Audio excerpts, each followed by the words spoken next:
Hello Standard 4th. Welcome in EVS lecture. Today we are going to start our chapter number 23, Pochampalli. Vani and Prasad live in a village called Muktapur.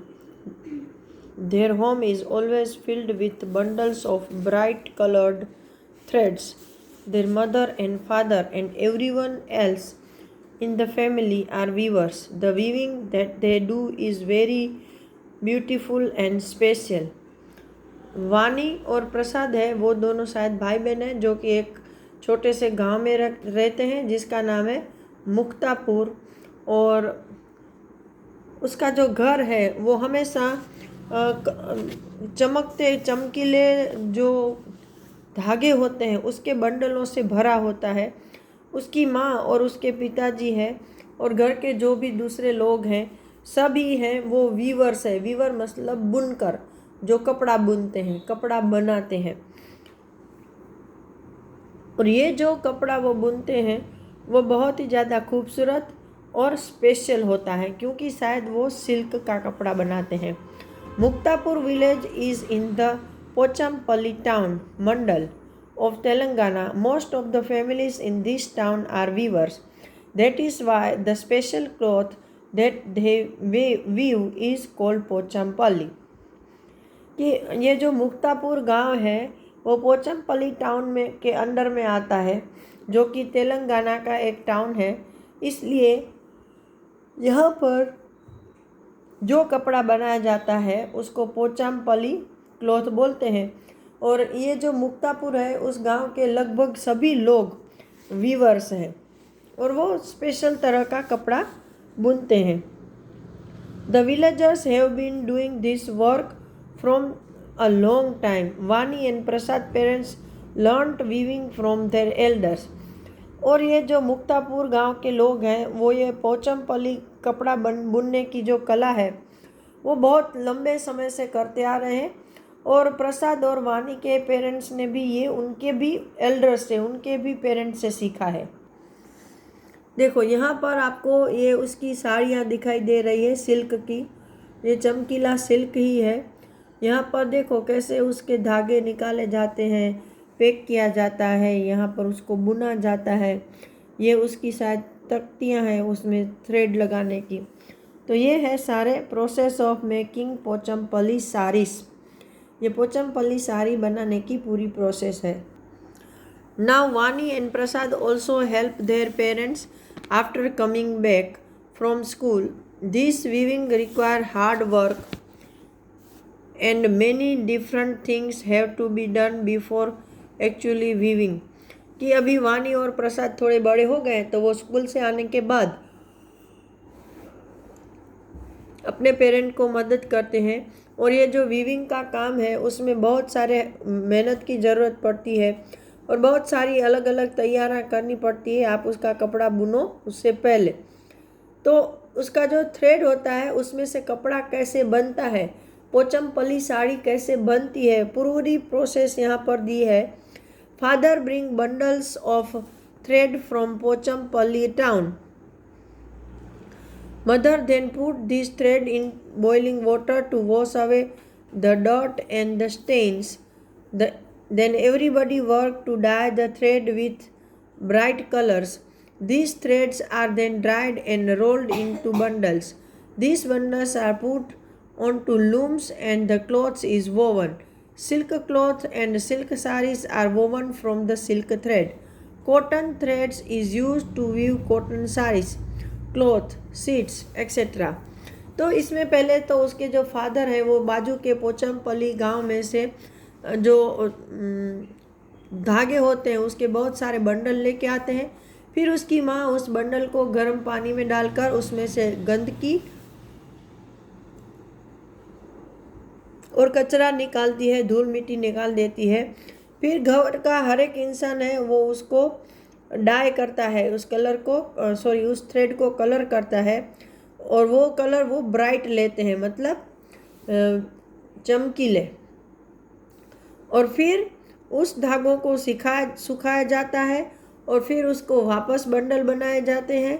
और इन बंडलों को फिर जो loom नाम का machine होता है उसके ऊपर डाला जाता है और फिर उसमें कपड़ा बनता है। तो सिल्क के कपड़े हैं वो, और सिल्क साड़ी है वो सिल्क के धागों से बनते हैं, और कॉटन की साड़ी, कॉटन के कपड़े, उसकी सीट, ये सारी चीज़ें कॉटन के धागों से बनती है।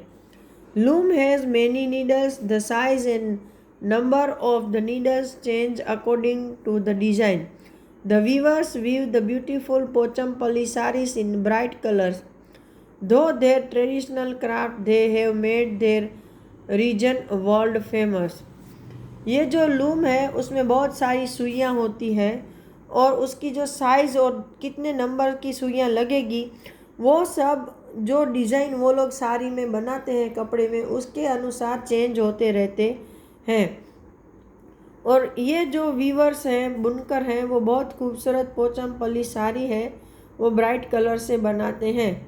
ये उसकी क्राफ्ट ट्रेडिशनल है, मतलब पीढ़ियों से चली आ रही है, और इसी ने उनके उस इलाके को पूरी दुनिया में फेमस कर दिया है। अ craft in danger. Great silk is needed to weave such special sarees. It also takes many days of hard labor. After all this, it is difficult to get a good price for these sarees. Silk is becoming expensive day by day. Big shopkeepers give very little money for the sarees, though they themselves sell them at very high price. That is why many weavers are giving up their family craft. Many are leaving their villages to work as laborer in big cities. We need to solve this problem by helping them get a better price. Otherwise, this precious craft will be lost forever. कि अभी लेकिन क्या situation है कि silk की ऐसी साड़ी बनाने के लिए बहुत ही ज़्यादा मात्रा में सिल्क लगता है, और उसको बनाने के लिए बहुत सारे दिन भी लगते हैं, बहुत सारी मेहनत भी करनी पड़ती है, और उसके बाद भी उनको उसकी अच्छी प्राइस नहीं मिलती है। सिल्क भी दिन ब दिन महंगा होता जा रहा है, और बड़े जो दुकानदार हैं वो इन लोगों से कम दामों में साड़ियाँ खरीदते हैं और खुद बहुत ही ऊंचे दामों में उसको बेचते हैं। इसकी वजह से क्या हो रहा है कि बहुत सारे बुनकर हैं वो अपनी ये फैमिली की जो कला है उसको छोड़ रहे हैं, और बहुत सारे हैं अपने गांव को भी छोड़कर शहरों में मजदूरी के लिए चले जा रहे हैं। तो हमें चाहिए कि हम उसका कुछ सॉल्यूशन निकालें, ये बहुत बड़ी प्रॉब्लम है, और हम उसको कुछ तरह से ऐसे हेल्प करें कि वो लोग को अपनी ये जो साड़ी है उसका डायरेक्ट जो प्राइस है वो उनको मिले, ये बीच वाले ना ले जाए। और इस तरह से अगर उसको अच्छी प्राइस मिलेगी तो वो अपना ये बिजनेस चालू रखेंगे, और हमारी ये कला नष्ट प्राय नहीं हो जाएगी, वरना ये कला है वो हमेशा के लिए खो जाएगी। तो इसको संभाल के रखना भी हमारा काम है। Vani and Prasad learned this beautiful craft from their family members. When they grow up, do you think they will be able to teach their children the silk skills of this craft? कि भाई वानी और प्रसाद है वो तो ये जो अच्छी वाली सुंदर सी कला है वो अपने फैमिली मेम्बर से, अपने माँ बाप से सीख रहे हैं, लेकिन आप क्या सोचते हो कि जब ये बच्चे बड़े हो जाएंगे तो ये अपने बच्चों को ये क्राफ्ट सिखा पाएंगे? क्योंकि ये लोग जो छोड़ रहे हैं तो कितनी पीढ़ियों तक ये चलता रहेगा, कभी ना कभी तो नेक्स्ट जनरेशन है उसको छोड़ ही देगी। तो इसलिए हमें चाहिए कि हम ऐसी क्राफ्ट को बनाए रखने की कोशिश करें। यहाँ पर उसके कुछ क्वेश्चन आंसर दिए हैं। Have you ever seen anybody weave something in on a loom? What were they weaving and where? तो मैंने देखा है कच्छ में जो शॉल बनती है वो ऐसे कुछ जगहों पर बनाई जाती है। The thread of a sari are dyed. Do you know of any other thing that is dyed? Yes, I know people are going to dye their clothes. If you visit Vani's village, its theme as if the entire village is weaving saris. Do you know of any other work which may people living in one place do? Yes, in Kutch, there is a one village. Its name is Bujodi is a place where this type of weavers are living over there, and they are making shawls, Kutchi shawls. Do they make some articles? They are making shawls and other Kutchi handicrafts over there. Find out the process of making articles. What are the different steps?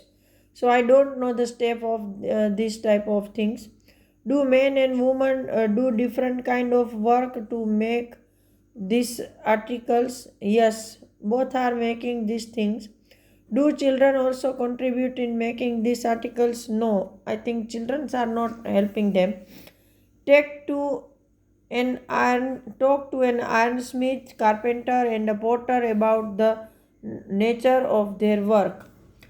So I will give you the PDF of this question answer. Okay, now there are some more questions over there. What else did they need to learn to be able to do this work? कि ये काम को करने के लिए उसको और क्या क्या चीज़ें चाहिए होती है.